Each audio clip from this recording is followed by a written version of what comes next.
Présenter aujourd'hui la prochaine saison des théâtres de Scènes et Ciné relève de la gageure et d'une belle émotion. L'année que nous venons de traverser fut complexe à gérer, entre annulations, reports, espoir déçu de réouverture et travail acharné au quotidien pour maintenir coûte que coûte une activité, un soutien aux artistes avec un tricotage financier maille par maille au plus près des besoins de chacun et continuer à donner du sens au travail pour les équipes. Et c'est bien évidemment vous, public, qui nous avez terriblement manqué. Nos théâtres sont des lieux de rencontre et de vie. Et les représentations multiples et métissées du monde que les artistes nous montrent permettent l'ouverture du regard, une meilleure compréhension de l'autre et une plus grande tolérance face à son altérité. Et surtout, ce qui a manqué à beaucoup d'entre nous, beaucoup d'entre vous, ce sont les moments uniques de partage d'émotions, indispensables à la survie d'une humanité plus unie. Mais nous avons tenu à vous proposer de nouveaux rendez-vous et des créations pour la saison prochaine, même si beaucoup de spectacles annulés entre mars 2020 et mai 2021 ont été reportés sur cette nouvelle saison. Tout d'abord, comme vous le savez, la partie théâtre est une partie fort importante de la saison prochaine, et je vais commencer par vous la présenter, peut-être en commençant par les classiques, donc notamment Molière, avec L'École des femmes, l'une des plus célèbres comédies qui résonne encore étonnamment avec notre époque. Le comique singulier et la réflexion moderne sur l'émancipation de la femme se mêlent à de multiples rebondissements pour aboutir au triomphe de l'amour. La pièce sera mise en scène par Francis Perrin, qui dit lui-même l'immense bonheur de jouer ce chef-d'œuvre avec son épouse Gersande, sa fille Clarisse et Louis, son fils autiste. Une belle manière de redécouvrir cette œuvre majeure du répertoire français. Et puis de Molière encore, Deux Tartuffes, une création d'Yves Bonnen, qui vient de quitter le CDN de Poitou-Charentes après 10 ans de direction, et qui aime explorer les grands classiques pour les mettre en résonance avec notre époque. Récemment accueilli avec le CID au théâtre La Colonne, nous le retrouvons avec un Tartuffe d'une puissante force comique. Une création haute en couleurs, aux costumes somptueux, avec une distribution impeccable comme à son habitude. Et puis une mise en scène, disons, plus déjantée de Guillaume Sévrac-Schmitz, un classique en jean et basket. 7 jeunes comédiens se confrontent aux Alexandrins de Molière pour raconter sa rage et son intolérance envers toutes sortes de mensonges et de manipulations. Une version qui séduira bien les adolescents. Et puis Marivaux est à la mode et nous vous en proposons un large choix. La double inconstance, le double jeu de l'amour et du hasard et l'île des esclaves. Alors, de quoi faire évidemment son choix. La double inconstance dans une mise en scène captivante de Philippe Calvario, un habitué des théâtres et de l'opéra, qui imagine une nouvelle adaptation de ce chef-d'œuvre avec de jeunes comédiens, dont Guillaume Sentou, qui reçut le Molière de la révélation masculine dans la pièce Edmond d'Alexis Michalik, un petit chouchou du théâtre contemporain, accompagné par un contre-ténor. Ils incarnent avec un bel engagement cette pièce qui questionne aussi l'amour et ses revirements. Et puis le double jeu de l'amour du hasard, monté par l'équipe de Cartoon Sardine, qui revisite à sa manière ce classique du répertoire dans un univers moderne et résolument décalé. 3 acteurs jouent les 6 personnages et composent en direct l'intrigue de la pièce. Un périlleux chassé-croisé amoureux entre maître et valet. Et puis L'île des esclaves, c'est une vertigineuse comédie philosophique en un acte, montée par Jacques Vincent du Centre dramatique d'Angers, en compagnie de 5 jeunes comédiens qui s'emparent avec bonheur de cette histoire singulière où les maîtres échangent leur rôle avec leurs valets. Une version contemporaine mais tout à fait fidèle à Marivaux.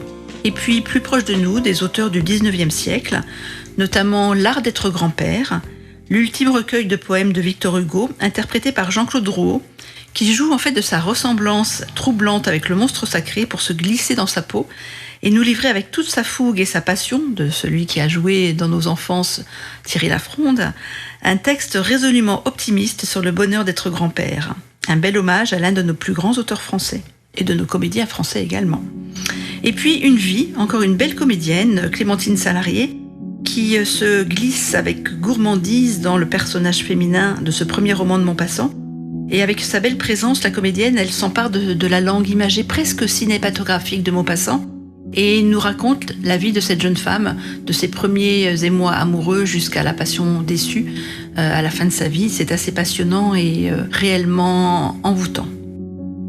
Et puis 2 auteurs majeurs de la littérature russe, Onegin, d'après Alexandre Pouchkine, dans un dispositif scénique et sonore imaginé par Jean Bellorini du Théâtre national populaire de Villeurbanne, qui transforme ce roman en un conte poétique murmuré à l'oreille des spectateurs qui seront munis d'un casque dans un dispositif trifrontal, donc tout le monde sera installé sur le plateau. Également, du coup, ça permettra aux comédiens d'être au plus près des voix et des cœurs du roman. Un magnifique moment de théâtre à vivre en fin de saison. Et puis Oblomov d'Ivan Koncharov, un spectacle des Tréteaux de France, mis en scène par Romer Renucci, avec l'excellent Xavier Gallet, qui va nous emmener dans un théâtre des sentiments et questionner notre rapport au temps en nous interrogeant sur le sens de la vie. Un texte, lui aussi, d'une étonnante acuité. Et puis, comme nous sommes un peu dans les classiques, même si on les revisite, ne pas finir comme Roméo et Juliette. Bien sûr, nous connaissons tous la destinée des amants de Vérone, l'amour, la rivalité, la mort. Mais les artistes de la cordonnerie racontent si bien les histoires que nous n'avons pas hésité à les réaccueillir cette saison. Nous avions absolument adoré Dans la peau de Don Quichotte et Blanche-Neige ou la chute du mur de Berlin. Cette fois-ci mêlant avec une imagination débordante des images de cinéma, un travail inventif sur le son réalisé en direct et une présence hypnotique au plateau, il nous livre une performance live pour une fable hors du commun. Totalement fascinant. Plus proche de nous encore maintenant, les textes du XXe siècle, avec un spectacle que nous aurions dû découvrir la saison dernière. Encore une pièce qui n'a pas pu être montrée depuis sa création en mars 2020. Andando, une production du Théâtre des Bouches du Nord. Sur scène, un huis clos de 6 femmes, 6 sœurs, dont la mère tyrannique vient de mourir dans l'Espagne conservatrice des années 30. Un puissant désir de liberté les envahit alors que les bruits de la guerre civile commencent à se faire entendre. Federico García Lorca écrit cette pièce en 1936, quelques semaines avant d'être fusillé. Daniel Sampedro s'empare des mots du poète, conteur des libertés et des passions, pour créer un spectacle musical fascinant, chanté en français, espagnol et arabe, avec une distribution absolument époustouflante.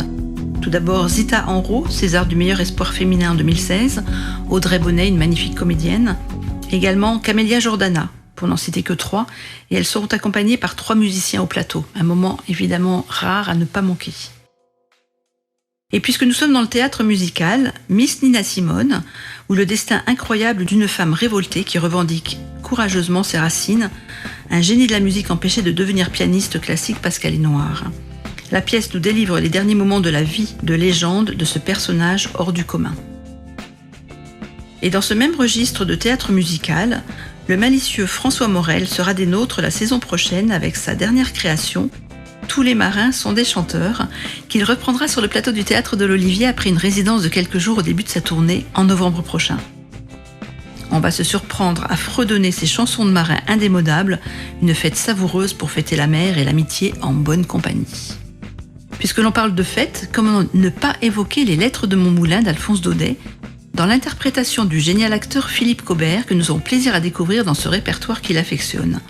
Un spectacle en 2 soirées pour célébrer ce chef-d'œuvre de la littérature provençale qui a baigné son enfance. Et puis, puisque nous sommes en Provence, restons-y avec la pièce Jules et Marcel, dans une mise en scène de Nicolas Pagnol, le petit-fils de l'auteur et gardien de sa mémoire, qui retrace la profonde amitié qu'il y a à Rému et son grand-père de 1929 à 1946. Et puis, de l'histoire mise en théâtre, avec la guerre de Troie en moins de 2, 7 comédiens et un pianiste nous offrent un résumé vif et enjoué des histoires d'Hélène et des ruses d'Ulysse, des colères d'Achille, et évidemment tout ce panorama d'une histoire antique toujours absolument passionnante. Un joli travail de troupe. Et puis le souper, qu'on n'a évidemment pas pu découvrir cette année, avec 2 grands hommes de théâtre, Daniel et William Mesguich, qui nous content à la clarté d'une bougie, en costume d'époque, la rencontre de Fouché et de Talleyrand pour une joute d'une belle intelligence sur le meilleur régime pour gouverner la France, la royauté ou la République. Et puis La plus précieuse des marchandises, un texte poignant de Jean-Claude Grimbert, écrit comme un conte au service de l'une des plus sombres périodes de notre histoire, et adapté par l'un des grands metteurs en scène français, Charles Torgman. Un magnifique décor pour une histoire absolument poignante. En évocation à la même période, Fausse Note, une vraie pépite théâtrale qui frise la perfection. Un huis clos passionnant entre un célèbre chef d'orchestre et un spectateur qui va se révéler beaucoup plus inquiétant qu'un simple admirateur. Un texte intelligent, porté par 2 magnifiques comédiens, Pierre Denis et Pierre Azéma. Frères, 1936, guerre d'Espagne. Du sucre brun pour le camp des républicains, du sucre blanc pour celui des franquistes. Un peu de café, beaucoup d'imagination, et sur la table de la cuisine, raconté avec des mots d'aujourd'hui, l'histoire du grand-père des comédiens de son village jusqu'à son engagement dans la guerre civile. Et puis le remarquable spectacle Coup de cœur, encore un. Vous savez que j'ai évidemment beaucoup de coups de cœur dans les saisons que je vous propose. Donc en voici de nouveau un. Le spectacle s'appelle « Et le cœur fume encore », dont le titre est tiré d'un poème de Kateb Yassine, kaléidoscope des mémoires et des silences de la guerre d'Algérie, qui s'appuie sur la pluralité des récits issus d'enquêtes, de témoignages et d'archives récoltés auprès des familles et des proches des 7 comédiens, qui portent avec une simplicité l'intimité des parcours de vie sur plusieurs générations. Un spectacle salué par la critique à ne pas manquer. La saison, évidemment, se compose aussi de moments plus légers, de plaisir de se retrouver autour de comédies, de spectacles qui vont nous faire vibrer ensemble avec des têtes d'affiche, notamment Julie Depardieu et Alex Lutz, pour un spectacle qui s'appelle Snow Therapy, mis en scène par Salomé Lelouch, d'après le film du réalisateur scandinave Ruben Östlund, désolé si je ne prononce pas très bien le scandinave, qui a été prix du jury au Festival de Cannes en 2012, une comédie grinçante et savoureuse où les identités se révèlent. Je n'en dis pas plus, vous viendrez découvrir ce spectacle. Et puis également, nous avons eu à cœur de réaccueillir Le Muguet de Noël, je dirais une pièce hautement recommandable pour passer une bonne soirée avec Lionel Astier et Frédéric Bourali. Et puis pour le meilleur et pour le dire, où quand une hypersensible tombe amoureuse d'un homme vulnérable qui se réfugie dans le non-dit, le couple est au bord de la rupture, mais l'entourage s'en mêle. Point de suspension. Pour continuer dans le registre comique, les Franglaises, voilà, on va laisser un tout petit peu tomber le théâtre pour partir dans la musique. Les Franglaises avec 12 chanteurs et musiciens à un beau plateau, dans une version comédie musicale à l'humour décapant et irrésistible. Un spectacle qui vire en fait au cabaret fou version Monty Python, donc à découvrir en ouverture de saison à la Colonne à Miramas. Et puis un peu plus sage, mais tout aussi sympathique, Album de famille, qui retrace la vie d'une famille au travers des grands tubes de Michel Jonas à Georges Brassens, en passant par Claude Nougaro ou Michel Polnareff. Blonde Anne Blonde Anne Blonde, une loufoquerie musicale, une pépite survitaminée, la meilleure chose venue de Suède après la bibliothèque Billy Dickey, d'après le Parisien. Quelques images pour vous en persuader. Nous allons chanter les chansons préférées de nos 2 tourteaux. Mes chers parents, je pars. Je vous aime, mais je pars. Vous n'aurez plus d'enfants ce soir. Après les Suédois, retour sur nos amis belges avec quelques jolies pépites théâtrales. La convivialité, une jolie manière de revisiter la langue française et son orthographe qui déchaîne les passions avec un humour à toute épreuve.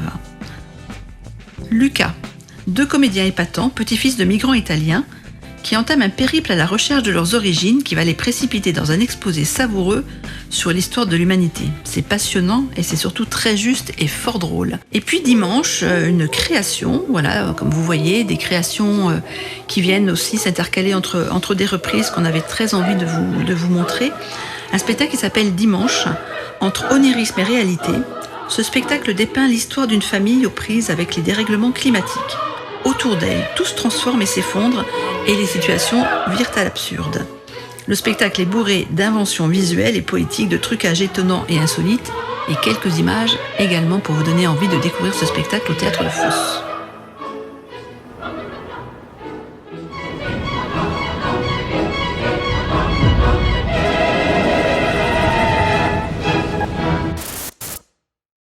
Toujours au Théâtre de Fosse, un spectacle qui s'appelle Burning, avec un acrobate, Julien Fournet, toujours au bord du déséquilibre, qui met en corps et en mouvement un phénomène de plus en plus fréquent dans nos sociétés où la cadence s'accélère, le burn-out. Une réflexion profonde sur notre condition d'être humain, dans une scénographie de projection magnifiquement réalisée et une bande sonore composée par la poétesse Laurence Vieille. Et parce que le spectacle suivant prend sa source sur le plus célèbre marché aux puces de Bruxelles, je l'ai posé dans cette rubrique belge. En effet, à partir d'un album de photos découvert au hasard des étals, 2 artistes partent à la recherche de la femme auquel l'album est consacré. Qui est donc cette Christa ? Et quel est son parcours dans une Europe qui connaît les conflits mondiaux ?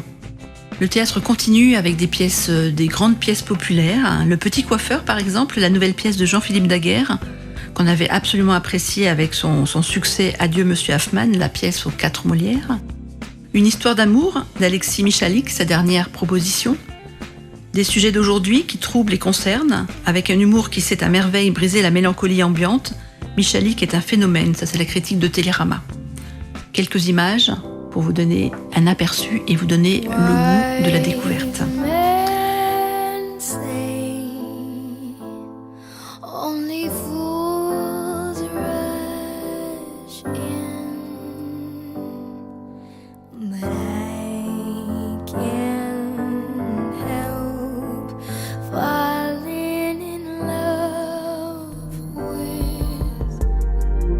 En attendant Bojangles, d'après le roman d'Olivier Bourdeau, l'histoire d'une famille emportée par la mer, véritable tourbillon imprévisible et extravagant. Une belle distribution pour une bulle de folie et d'émotion. Annick Cogent, grand reporter au journal Le Monde, a posé cette question à une trentaine de femmes inspirantes comme Amélie Nothomb, Christiane Taubira, Gisèle Halimi et plein d'autres femmes. Au travers de leur destin hors du commun, c'est l'histoire de notre société qui transparaît et de ses évolutions. La parole puissante et intime de ces femmes d'exception sont portées au plateau par deux comédiennes engagées, Judith Henry et Julie Gaillet. Et puis Le Rouge éternel des coquelicots, un texte de François Cervantes qui nous embarque dans les quartiers nord de Marseille aux côtés de Latifa, dont les parents sont arrivés en France dans les années 50. Écouter sa parole, c'est devenir les témoins d'une histoire qui charrie les grandes migrations. Les bonheurs, les joies et les peines d'une belle humanité. Un grand moment de théâtre magnifique d'après Télérama. L'occupation, un texte d'Annie Ernaux porté avec sincérité par une Romane Boringer véritablement habitée. Elle incarne le portrait éblouissant d'une femme de 40 ans, livrée à sa passion jalouse qui occupe ses jours et envahit ses nuits. La passion envers la rivale sans visage dont s'était pris l'homme qu'elle aime. Romane Boringer est absolument étonnante et nous captive de bout en bout dans ce spectacle. Vous retrouvez aussi sur la prochaine saison Qui va garder les enfants de Nicolas Bonneau, qui a suivi pendant 2 ans des femmes politiques de tous bords et en a tiré des portraits touchants de sincérité. Des témoignages importants dans une société encore bien misogyne. Puisque nous parlons des femmes, nous allons continuer avec de l'humour au féminin. Je ne vais pas trop rentrer dans le détail. Vous connaissez les artistes ou sinon vous pouvez tout à fait aller regarder évidemment les teasers sur Internet. Anne Romanoff, bien connue également de nos petits écrans, et Ingrid Gradiani du Ring à la scène, qui est en fait l'histoire réelle d'une jeune femme qui a été ancienne championne du monde de boxe française en 2003, a aussi candidaté au titre de Miss France et maintenant a trouvé le plaisir de ses témoignages sur le plateau. Elle sera à l'Oppidum de Cornillon-Confou. Puisque nous parlons du sport, continuons autour du sport. Raging Bull, qui évoque le parcours de vie chaotique de Jack LaMotta, alias Raging Bull, champion du monde des poids moyens dans les années 50. Un comédien, un danseur et un musicien porte le récit du boxeur avec une rare intensité, un très très beau spectacle. Uppercut, la prochaine création du comédien Jean-Jérôme Esposito, que nous avons reçu avec Récine Moncartier et cette année en quarantaine, qui vous a été proposé en direct live, autour de l'univers de la boxe anglaise cette fois-ci. Les histoires des boxeurs ont fasciné la musique, le jazz, le cinéma, autant de têtes relevées face à leur destin. Un beau sujet traité avec intelligence par une belle équipe de comédiens qui est encore au travail aujourd'hui. Le syndrome du banc de touche, Léa Girardet, une comédienne cantonnée dans des seconds rôles, s'inspire de la Coupe du Monde de football en 98 pour faire le parallèle avec les footballeurs remplaçants sur le banc de touche. Entre solitude, doutes et espoir, et l'écriture fait mouche. Et puis, un petit nouveau aussi dans la saison, même si c'est un spectacle qui tourne depuis des années dans le monde entier et dont le succès ne s'est jamais démenti, Un Poyorollo, un spectacle qui dresse le portrait de 2 mâles qui se cherchent, s'affrontent, se séduisent dans les vestiaires d'une salle de sport. Une irrésistible distorsion des schémas masculins et encore quelques images.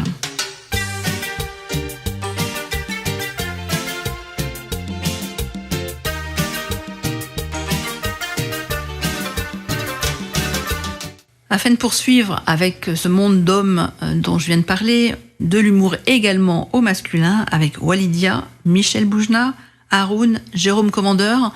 Voilà, les plus anciennes générations et les jeunes générations qui vont se côtoyer dans les mois prochains sur les scènes de Seine-et-Ciné. Et pour finir avec le théâtre, même si j'ai fait quelques digressions dans mon propos, des signatures contemporaines et des événements à ne pas rater. La dispute. Ici, point de marivaudage, mais une parole sans filtre à propos des disputes conjugales, signe avant-coureur de la rupture amoureuse. Parce qu'ils sont le mieux placés pour en parler et souvent assez peu écoutés, le metteur en scène Mohamed El Khatib a invité les enfants de parents séparés à livrer leurs récits et leurs points de vue. Il a rencontré pendant plusieurs mois une centaine d'entre eux âgés de 8 ans. Il en résulte une fiction sur le réel qui évolue sur un fil ténu entre émotion et espièglerie, captivant par sa simplicité désarmante et son authenticité. Les enfants seront sur le plateau.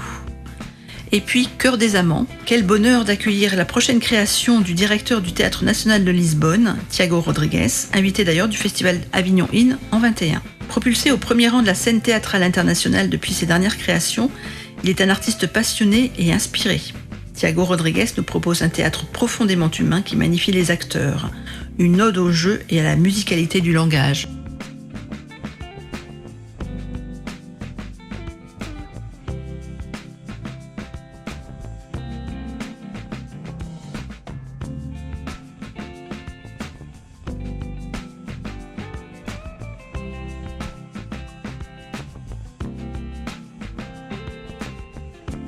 La prochaine création d'Ahmed Madani, Incandescence, qui dresse une fois encore le portrait d'une jeunesse bouillonnante et bouleversante. Après Illumination et Flamme, reçus à l'Olivier et à la Colonne, Ahmed Madani crée le dernier chapitre de sa trilogie Face à leur destin et a interrogé une centaine de filles et garçons âgés de 20 à 30 ans issus du quartier populaire.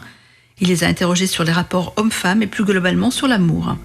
Une dizaine d'entre eux seront sur le plateau dans une langue taillée sur mesure pour nous offrir une plongée dans l'humanité et la singularité de vies ordinaires au caractère extraordinaire. Une sociologie inédite où fiction et réalité s'entremêlent. Et puis des choses, deux spectacles assez surprenants qui font appel à des scénographies absolument extraordinaires, donc Moby Dick. Quelques images pour raconter cette épopée de Melville qui inspire à Ingvild Aspeli un spectacle total. Avec 7 acteurs, une cinquantaine de marionnettes à taille humaine, des projections vidéo, un orchestre englouti et une baleine grandeur nature, elle nous propose une relecture de ce magnifique monstre de la littérature. Monstre évidemment à double tranchant. Un projet titanesque qui impressionne par la puissance des images entre illusion et réel. Le voyage de Gulliver, la prochaine création des géniaux Christian Eck, sociétaire de la Comédie Française, et Valérie Le Sort, une adaptation du célèbre roman d'aventure fantastique de Jonathan Swift. Nous avons tous en tête l'histoire de Gulliver assailli par les minuscules Lilliputiens qui le font prisonnier. À l'aide de manipulations d'objets, de marionnettes hybrides, de trouvailles visuelles, le spectacle promet de se déployer en un conte foisonnant et jubilatoire. La danse vous propose un panorama passionnant de la scène internationale avec des chorégraphes qui sont des fidèles de nos plateaux comme Akram Khan et sa pièce Chotoxénos, une danse précise et puissante dans une magnifique scénographie qui vibre d'effets visuels et sonores fascinants. Et puis la Batcheva et son chorégraphe Ohan Naharin, figure de proue de la danse contemporaine internationale avec Hora. On ne peut qu'être captivé par cette danse jubilatoire qui célèbre le mouvement comme aucune autre, et dont les partitions musicales particulièrement élaborées permettent aux danseurs de révéler toute leur technicité et leur virtuosité. Un véritable événement. Et puis les ballets Trocadéro, le ballet classique comme vous ne l'avez jamais vu, les danseurs tous masculins cassent les codes du genre et relèvent le défi de danser sur pointe. Une soirée décalée pleine d'humour et de générosité. Pour rester sur le continent américain, Not Quite Midnight, traduction « Il n'est pas encore minuit », de la chorégraphe québécoise Hélène Blackburn. 6 danseurs nous plongent avec délice dans le récit féerique de Cendrillon, un conte emblématique de notre imaginaire collectif. Sur les musiques de Rossini et de Prokofiev revisitées, la pièce rend hommage au courage qui permet de surmonter les épreuves pour s'accomplir. Un beau message poétique à partager avec les plus jeunes. Pour élargir encore le panorama, une compagnie venue de Chine, créée en 2014, Xixin Dance Théâtre, qui joue aujourd'hui un rôle majeur dans son pays. Ses collaborations, notamment avec Sidi Larbi Cherkaoui, nourrissent son imaginaire et son style d'une extrême élégance et marqué par une grande force spirituelle. Enfin, 2 pièces de flamenco pour clôturer les saisons de l'espace Robert Hossein avec José Manuel Alvarez Cruches et du théâtre de l'Olivier avec David Coria, Fandango. De magnifiques danseurs accompagnés au plateau par des musiciens et des chanteurs surdoués pour une fête des corps et de la sensualité. D'autres invités viendront ponctuer cette prochaine saison, Thierry Malandin déjà du Centre chorégraphique national de Biarritz et son merveilleux ballet néoclassique. Dans la pastorale, il rend un hommage vibrant à Beethoven à l'occasion du 250e anniversaire de sa naissance. Avec 22 danseurs, il trouve l'occasion rêvée de développer une écriture qui exalte la puissance du corps, ses envolées et ses étreintes fougueuses, un régal pour les yeux et pour les sens. Et puis un habitué de nos plateaux, Angelin Preljocage, qui viendra en voisin du CCN d'Aix-en-Provence avec Gravité, l'une de ses plus belles chorégraphies selon le Figaro. Avec 13 danseurs, le chorégraphe explore l'essence du mouvement, défie la pesanteur et gomme les frontières entre classique et contemporain. Que diriez-vous d'un tour du monde avec Thomas Lebrun du CCN de Tours ? Le chorégraphe est allé explorer le monde à la rencontre des cultures et nous propose un spectacle d'une grande poésie visuelle, un merveilleux trésor d'élégance, interprété par des danseurs d'excellence dont 2 anciens Collines. Et puis Claude Brumachon, qui fut de longues années durant à la tête du CCN de Nantes, revient à l'Olivier avec une pièce emblématique de son répertoire créée il y a plus de 20 ans, Folie, transmise aujourd'hui à 15 danseurs malgaches qui lui apportent une belle force terrienne. Une fresque de l'humanité à la manière d'un tableau de Delacroix, une réussite pour le monde. Enfin, le CCN de Rennes, celui de Créteil et de La Rochelle seront également présents sur nos plateaux pour 3 propositions hip-hop, tout aussi passionnantes les unes que les autres. Tout d'abord, le chorégraphe Ousmane Sy qui déclarait au printemps dernier, lors du premier confinement, « On n'aura jamais eu autant besoin de danser ». Un cri du cœur d'une belle sincérité pour un homme qui avait la danse chevillée au corps. Il s'est éteint brusquement en décembre dernier à l'âge de 42 ans. C'est donc avec une émotion particulière que nous accueillerons Queen Blood, une partition absolument magnifique pour 7 danseuses venues de tous les styles du hip-hop autour de la question des féminités. Un ballet urbain entre légèreté et ancrage pulsionnel, déclarait le journal La Terrasse. Un autre habitué de nos plateaux, Mourad Merzouki, qu'on aime évidemment beaucoup, le chorégraphe lyonnais au succès international, viendra nous rejouer Box Box Brasil avec une belle équipe de danseurs brésiliens et le quatuor Debussy pour une partition jouée en direct. Capoeira, full contact, boxe anglaise, tout y est pour une chorégraphie absolument époustouflante sur un rythme endiablé. Et puis Kader Atou, qu'on apprécie évidemment aussi depuis ses débuts, viendra nous présenter sa prochaine création, Les Autres, avec 6 danseurs, accompagnés sur scène par des musiciens jouant d'instruments rares pour des sonorités mystérieuses et inédites, comme l'orgue de cristal ou le thérémine, qui crée la musique en lien avec la vibration des mouvements des danseurs. À coup sûr, une belle découverte en perspective. Et comme nous aimons beaucoup le hip-hop, parce qu'il permet à toutes les générations de se retrouver dans nos théâtres, voici encore 3 spectacles que vous retrouverez dans la plaquette de saison ou sur le site scenesdessinées.fr. de Fouette Boussouf, une création que j'ai pu découvrir avec un immense plaisir au festival Le Temps d'Aimer à Biarritz, il y a quelques mois, et qui est un hommage vibrant à la diva égyptienne Kalsoum, dont les chants ont bercé l'enfance du chorégraphe, et également un hommage au poète persan du XIe siècle, Omar Khayyam. La danse est étourdissante et le hip-hop dialogue entre gestes contemporains et danse orientale pour un spectacle rythmé par les musiciens en direct sur le plateau.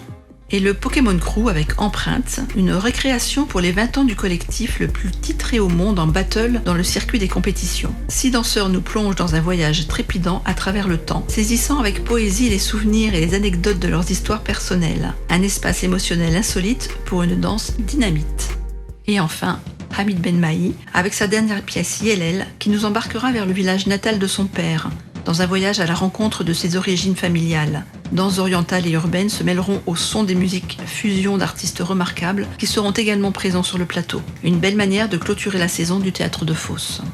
La danse pour la saison 21-22 se conjugue aussi avec les chorégraphes de la région. Michel Kélémini, c'est sa dernière création Coup de grâce, une exploration entre ombre et lumière et confusion des émotions.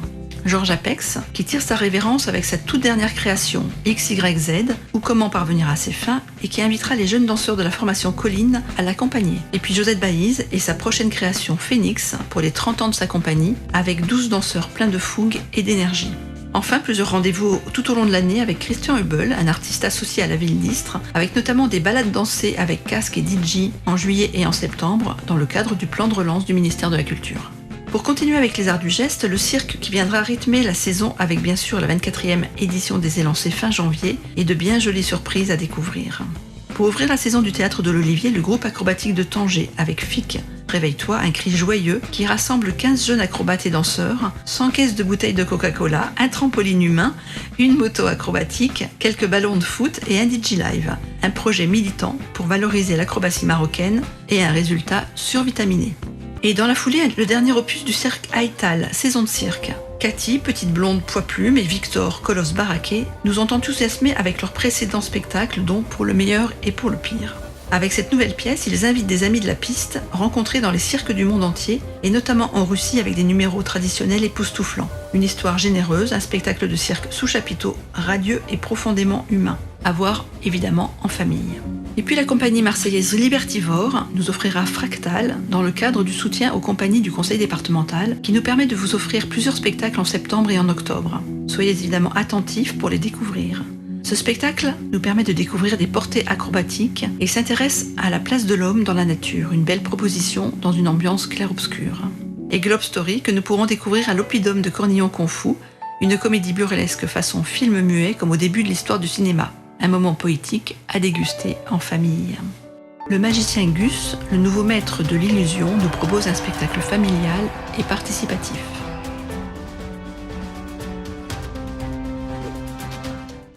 Dans le cadre de la Nuit du Cirque en novembre, un événement national dans lequel Scènes et Ciné s'inscrit, Barrière, la nouvelle création de Wilmer Marquez, un acrobate d'origine colombienne. Des portées acrobatiques, du main à main, du rythme et une belle équipe sur le plateau, emportée par l'univers musical de Lassa. Puis Machine de cirque, un spectacle de cirque absolument hilarant, poétique, signé par 5 Québécois virtuoses à savourer à partir de 6 ans, avec notamment un numéro de serviette de toilette devenu culte et visionné des millions de fois sur les réseaux sociaux.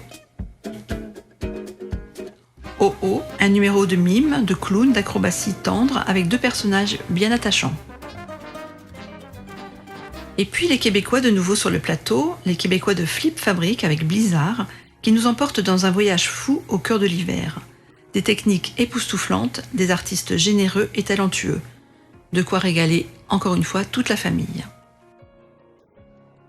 Et la 24e édition des Élancés se déroulera du 25 janvier au 6 février, avec des surprises qui vous seront dévoilées à l'automne et 2 chapiteaux, accords et accros, avec le spectacle Dans ton cœur, 8 voltigeurs, 4 musiciens pour évoquer le quotidien d'un couple qui dérape dans des situations plus folles les unes que les autres.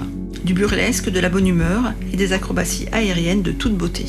Et puis la compagnie 3 fois rien qu'on aime beaucoup, nous présentera sa toute nouvelle création Reflet, roussir, équilibre, fil, portée acrobatique, manipulation d'objets. Les 2 frères qui nous avaient émerveillés avec Entre chien et loup nous promettent à nouveau un moment poétique à Port-Saint-Louis-du-Rhône. Dans les autres créations qui seront accueillies dans le cadre des Élancés, Aux étoiles du cirque Hirsute, qui nous emmène dans un planétarium géant, prétexte à de nombreuses voltiges inédites. Et puis du cirque couplé à du chant lyrique pour revisiter le célèbre opéra de Donizetti, L'élixir d'amour, à la colonne. Sans oublier l'émouvant Möbius du collectif XY, mis en espace par Rachidou Ramdam qui vient d'être nommé à la direction du théâtre de Chaillot et qui nous impressionne toujours autant avec ses portées acrobatiques vertigineux et ses trouvailles visuelles. Enfin, la musique va nous accompagner tout au long de l'année à venir avec des grands noms de la scène française comme Agnès Jaoui, déjà accueillie il y a quelques années sur le plateau du théâtre de Fos, accompagnée par 2 musiciens fidèles et complices, l'un argentin et l'autre cubain. Elle y reviendra en avril 22 pour interpréter des chansons d'amour vibrantes et nous faire partager sa passion des rythmes et des mélodies latinos pour notre plus grand plaisir. Et le chanteur à la poésie vagabonde Raphaël viendra en mai 22 à l'Olivier dans le cadre d'une programmation partagée avec l'usine et mise en scène par l'homme de théâtre David Lescaut pour un spectacle en haute fidélité, le titre de son tout nouvel album composé pendant le premier confinement qui rend un hommage vibrant au chanteur Christophe disparu il y a peu. Un album très inspiré selon la Fnac. Des opérettes, de l'opéra, des concerts classiques avec tout d'abord L'île de Tulipatan, une jolie fantaisie de Jacques Offenbach que vous pourrez découvrir pour les Journées du patrimoine en septembre au Théâtre de Verdure, au Théâtre La Colonne à Miramas. Et puis La vie parisienne, toujours de Jacques Offenbach, une féerie de couleurs, d'impertinence et de bonne humeur. La Cenerentola, le dernier opéra bouffe de Rossini, qui sera interprété par l'Orchestre de Chambre de Lyon, un partenariat avec le Conservatoire de musique intercommunale, qui nous propose également une soirée d'hommage au compositeur provençal Henri Tomasi et un mercredi du Conservatoire avec les voix chaudes et colorées du Massilia Sound Gospel. Une belle saison de jazz qui se déclinera chaque mois entre différents lieux du territoire pour répondre à vos attentes. Cécile McLaurin-Salvant, Sulliver Fortner, Elina Duny, Isabelle Sorling, Anna Carla Maza, Simon Bolzinger, Daniel Bose, Jazz and Wine Story de Cathy Hating, de Shoeshiners Band. Voilà de quoi nourrir son envie de jazz pour toute cette saison. Et pour finir, j'aurais aimé évoquer les 30 spectacles à destination des plus jeunes spectateurs que les équipes ont sélectionnés. Des propositions passionnantes, exigeantes et qui donnent à réfléchir sur le monde et sur notre rapport aux autres. Soyez curieux et n'hésitez pas à venir les découvrir, elles sont souvent à plusieurs niveaux de lecture et les adultes prennent très souvent plaisir à les fréquenter. Pour conclure, je tiens à remercier toutes les équipes des théâtres de Scènes et Ciné qui m'accompagnent tout au long de l'année et portent avec conviction cette saison foisonnante, riche de découvertes et de partages, ainsi que d'émotions. J'espère que vous serez nombreux à nous accompagner. et que vous aurez plaisir vous aussi à découvrir les spectacles de la saison 21-22 de Scènes et Ciné. À très vite.